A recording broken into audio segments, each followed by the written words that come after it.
Welcome to the Tech Meeting Ride Home. Today is January 15th, 2021. Today. Yeah, maybe you should do it for me today. All right, let's get it right this time.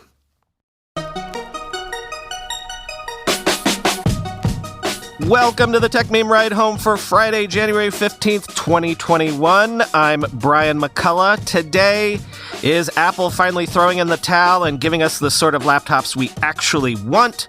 With those IPO first day pops, forget banks screwing startups. Are VCs also undervaluing companies right now in a way that is unfair? Amazon wants to do in cars what it's done successfully in homes. And of course, the weekend Longreads suggestions. Here's what you missed today in the world of tech. I actually kind of want to title this segment, What If We Actually Got Good Laptops from Apple? These days, since quarantine and working from home, I've been producing this show on an early 2019 27-inch Retina 5K iMac. But before then, all of my podcasting has been produced on a 13-inch Retina early 2015 MacBook Pro, the last MacBook produced with USB-A ports, which frankly, as a podcaster and mobile audio producer, I still kind of need. But also, the last MacBook with HDMI ports, with an SD card port, with MagSafe charging. When I saw that this was likely the last of the line for this sort of thing, I bought this bad boy, maxed it out with the best storage and processor options I could get, in hopes that it would future-proof me for at least 5 years. And here we are, 6 years on, mission accomplished, right? I missed out on that whole keyboard fiasco. I've never had to bother with a stupid touch bar. I've not had to live the hashtag dongle life.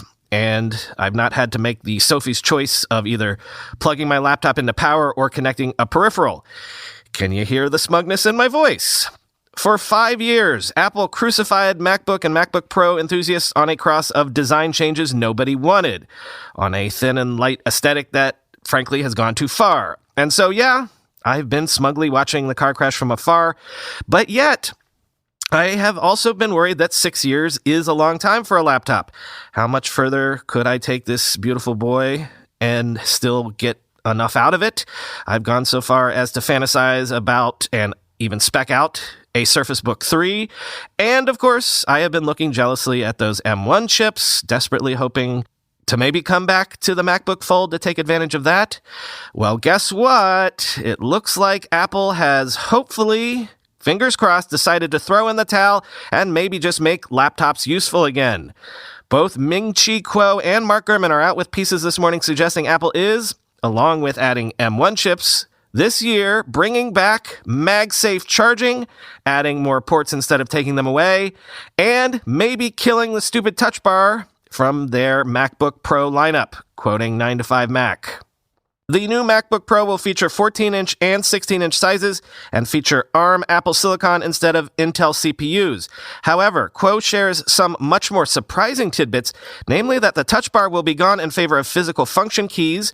The MagSafe charging connector returns along with more built-in I/O ports that mean most users will not need to purchase additional dongles, according to Kuo. The new chassis design is said to feature squared-off sides in both the top and bottom halves of the machine. Joining the flat-edge design trend started with the 2018 iPad Pro and adopted in the 2020 iPhone 12 series. The new MacBook Pro series will, of course, feature Apple ARM CPUs, but Kuo does not share specifics about how the chip will fare performance-wise in today's report. The touch bar is apparently entirely removed, with the new MacBook Pro simply offering a physical row of function keys.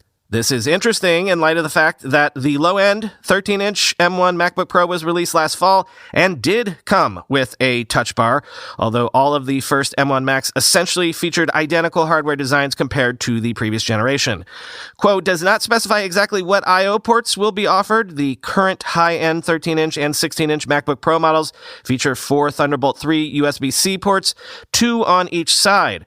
For context, the pre-2016 models offered an SD card slot, HDMI, and USB-A ports.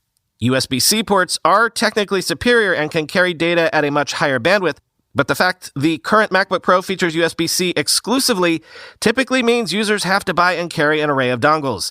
Things like the SD card slot are much more elegant being built in, end quote.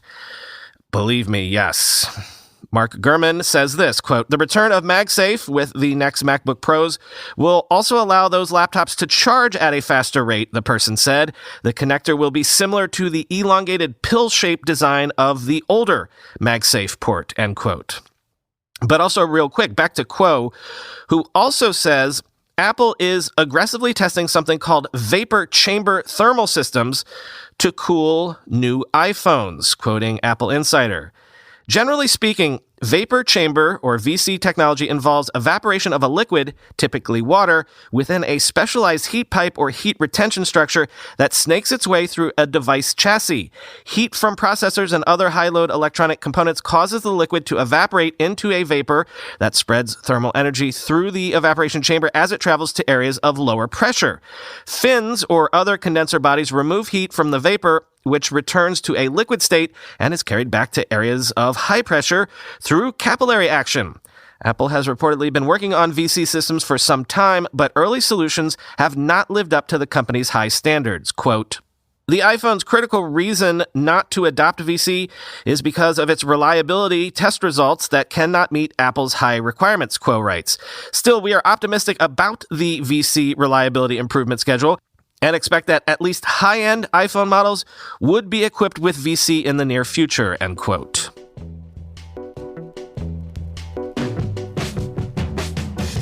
On the whole tech company IPO Pop Bubble front, we've got another one.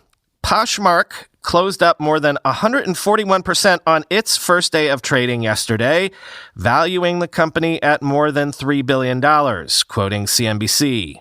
The stock began trading at $97.50 per share. On Wednesday, Poshmark priced its IPO at $42 a share, giving it an initial valuation of more than $3 billion. The company previously said it expected to sell shares at between $35 and $39. It was valued at nearly $600 million in its last round, a Series D in November 2017, end quote. So real quick, think of those last numbers that I mentioned. For years now, VCs have been talking about how the IPO process is broken because the banks are underpricing the market in order to essentially give their best clients free money. This is a problem because it robs companies of the full amount of capital that they could be raising from public investors. But I'm also starting to hear people talk about how VCs are now the ones ripping off their own companies right now. If I remember correctly, for example, a firm just raised its last funding round like 6 months ago, and I believe the people that got in on that round just 5 or 6x'd their money, and that would be in just 6 months. Talk about undervaluing. And yeah, maybe it's a case of no one really knows how to accurately price startups at the moment because the public markets are just too high on crack. But now you see why companies like Roblox have delayed their IPOs and are now trying to do things like direct listings because among the other people that get ripped off by mispricing these valuations are the founders and employees at these companies themselves. If you sell equity to VCs at a $3 billion valuation and 6 months later you go public at a $30 billion valuation, think of how much equity you gave away that you didn't have to. Think of how much dilution you had to put up with that you could have held for yourself.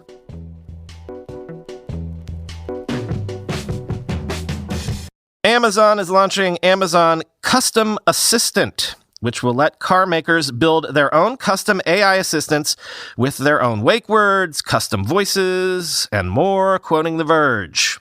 While Amazon has allowed companies to build skills for Alexa and allows pretty much any consumer electronic device maker to integrate Alexa into a compatible product, the e-commerce giant has not licensed the underlying AI tech for use in other assistant-like products. Amazon is calling the new offering Alexa Custom Assistant, and it's starting out with a focus on the auto market. Amazon is doing so to allow not just automobile manufacturers, but any company with a need for a digital voice assistant more control over the software experience. This will allow companies to create their own wake words and custom voices and capabilities Amazon says will coexist with Alexa as it's designed to work today. For the auto market, this provides Amazon the added benefit of having its software built directly into cars. Amazon says companies will get access to custom wake words that use, quote, the same state-of-the-art process used for developing new Alexa wake words. Companies can create their own unique voices for the assistants with help from voice science experts from Amazon that will help manage the recording process and the machine learning-based algorithms to build out the voice library. So much like how Amazon has strategically worked around its disadvantage on mobile phones, where Siri and Google Assistant reign supreme, to carve out a dominant position in the smart home, it's now trying to better position Alexa as a built-in solution in environments that may not require a phone at all, thereby bypassing the need to compete directly with Apple and Google, end quote.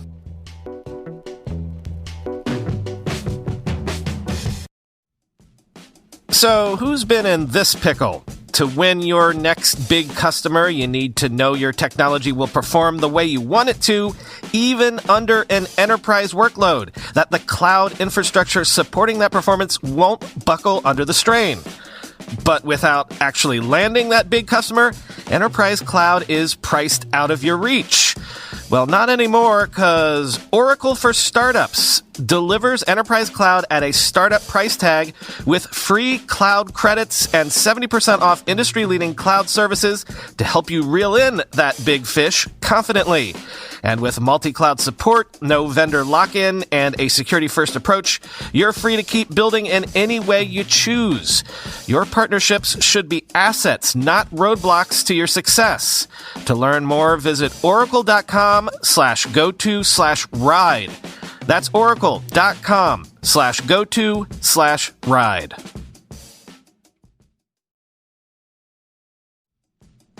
MetaLab helps everyone from tiny startups to Fortune 500 companies build products that are simple, intuitive, beautiful, and downright delightful. Let me give you their case study for Slack. Think Slack is a success because it's a delight to use? You can thank MetaLab for that. MetaLab was there from the start. Understanding the value of design, Stuart Butterfield and his team came to MetaLab when Slack was a rough, unstyled prototype and asked MetaLab to help make it great. MetaLab worked with Slack to build the app from the ground up, along with the brand, the mobile app, the marketing site, the works. MetaLab strived to fill the product with delightful and unexpected interactions. Throughout the entire Slack app, everything seems to just playfully jump around and pop off the screen.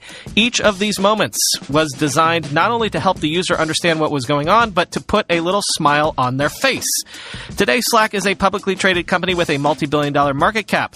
So if you need some design genius to turn your product into something as wildly successful as Slack, MetaLab is your design solution. Check them out at metalab.co. One thing that I would have swore up and down would be ubiquitous by now is mobile internet options on laptops. I've never understood why this hasn't caught on, and I kind of thought that 5G would be yet another opportunity for this to be adopted. Well, Samsung is a company after my own heart because they're debuting the Galaxy Book Flex 2 5G. Its first 5G laptop featuring a 2-in-1 design, 11th gen Intel CPUs, and an S Pen stylus quoting digital trends. The laptop has a Thunderbolt 4 port, a USB Type-C port, and a USB 3.0 port. Plus, there's also Wi-Fi 6 on board, Wi-Fi Direct, and Bluetooth 5.1, rounding out the impressive array of connectivity options. There's a choice of either the 11th generation Intel Core i7 or Core i5 processor, both with Intel Iris G graphics, plus up to 512 gigabyte SSD storage and 8 gigabytes of RAM. The QLED screen measures 13.3 inches with a 1920 by 1080 pixel resolution. Plus, there's a 13 megapixel world-facing camera to take photos with and a 720p video call camera. The keyboard is backlit. There are 2 AKG-tuned speakers, a micro SD card slot, a 3.5 millimeter headphone jack, and a SIM card slot on the chassis as well, end quote. Again, laptops need ports. Ports are useful. Ports are good, no matter how much Apple is offended by them on aesthetic grounds. By the way, this is available for pre-order today, released on February 12th, but sadly, only in the UK. No word on release in other parts of the world yet.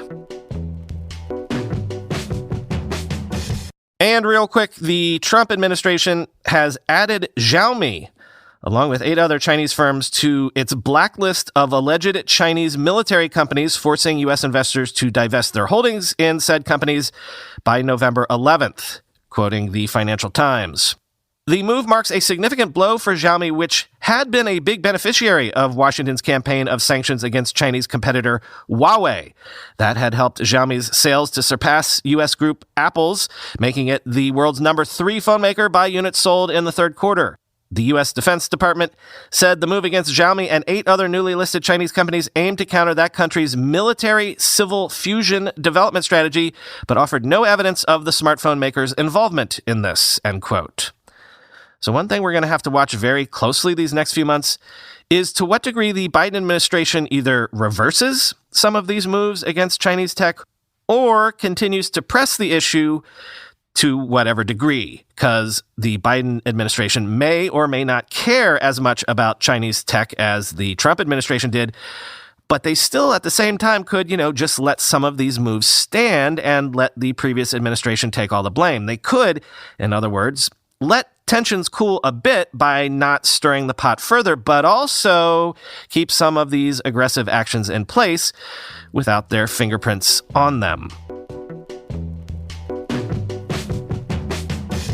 Time for the weekend long read suggestions. And first up, as a devotee of the Blank Check with Griffin and David podcast, I have been turned on personally to the website Letterboxd. Letterboxd is a website for movie fans in a similar vein to how Goodreads is a website for book lovers, if Goodreads didn't absolutely suck ass. And apparently Letterboxd has been another COVID time success story, quoting the New York Times. After it was introduced at the web conference Brooklyn Beta in the fall of 2011, Letterboxd steadily developed a modest but passionate following of film fans eager to track their movie-watching habits, create lists of favorites, and write and publish reviews. In 2020, however, the site's growth was explosive. Letterboxd has seen its user base nearly double since the beginning of the pandemic. They now have more than 3 million member accounts, according to the company, up from 1.7 million at this time last year. And it's not just more users, it's more use. We've seen more activity per member, Buchanan said in a recent Zoom interview. Our metrics are up across the board. Their revenues have increased from advertising and optional paid memberships, which give users added features. And the company is no longer just Buchanan and Von Radov's side project, as over the last year they have brought on several full-time staff, end quote. Next, I take no position on whether this next one is true or not, but I do trust Alex Danko quite a bit, and so I consider this provocative title worth reading for the provocation alone. Why the Canadian tech scene doesn't work. Quote, "There is a Canadian startup inferiority complex at work, and it compels us to defend our achievements. Look at everything we're doing. Look at these achievements and look at all these milestones our startups are achieving. Surely these milestones are adding up to success. We need a narrative that we're on our way, that we don't have these exits yet, but we're working on them. And that turns into a culture obsessed with milestones," end quote. I've kind of felt like Canada has been killing it on the startup front lately, so I'm interested to read that maybe y'all remain conflicted about that, at least according to Alex. And Wikipedia is turning 20. So from 1.0, there's an oral history of Wikipedia's founding. If you didn't read about it in my book, How the Internet Happened, and you're not familiar with the startup story of Wikipedia, then you might not know to what degree Wikipedia was a major pivot story from a completely failed first startup concept. And from the New Yorker, another in a long line of pieces that I've shared about CRISPR and gene editing. This is another good summation of where the technology is at right at this moment in time. But also, this morning at breakfast, I learned that there are apparently 23andMe-style CRISPR kits that you can order to try this at home, which, are we sure that's a good idea? Quote, I have almost no experience in genetics and have not done hands-on lab work since high school. Still, by following the instructions that came in the box from the Odin, in the course of a weekend, I was able to create a novel organism. First, I grew a colony of E. coli in one of the petri dishes. Then I doused it with the various proteins and bits of designer DNA I'd stored in the freezer.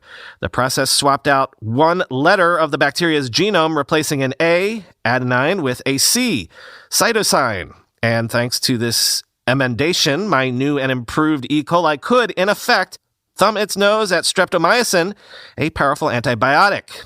Although it felt a little creepy engineering a drug-resistant strain of E. coli in my kitchen, there was also a definite sense of achievement, so much so that I decided to move on to the second project in the kit, inserting a jellyfish gene into yeast in order to make it glow, end quote. And finally, industry inside baseball, if you're interested in it, Bloomberg has a big piece up about Spotify's push into podcasting these past years and how this is the year that they're going to need it to start paying off. Quote, Spotify executives speak with some certainty about how podcasting will solve the company's profitability problem. If it happens, it'll take some time. Eck has sold investors on a future in which shows from Rogan and the Royals reduce Spotify's reliance on record labels and lift it to profitability. His deal-making has bought him some time to deliver on that promise.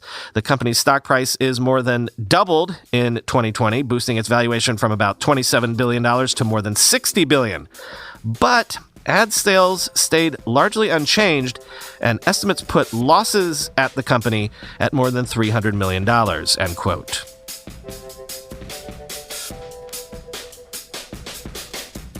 So, as I mentioned, we're putting together a separate bonus episode just to cover all of the products and stuff that was announced this week at CES. However, we are still putting the finishing touches on that. So in the meantime, the weekend bonus episode that will be coming at you tomorrow or tonight, if you're a premium subscriber, is a completely new type of bonus episode that we'll be doing on the regs going forward. I won't spoil what it actually is right now, but as I said a little while ago, we're going to be expanding what we cover this year, not just covering new things, but covering more of what we already cover, and we're going to use the bonus episodes to do that. This is the first of those efforts. And at the end of the bonus episode, I will say talk to you on Monday, but actually that's not true because Monday is MLK Day here in the US, and I'm going to take it off. So more accurately, I will be talking to you again on Tuesday. See you then.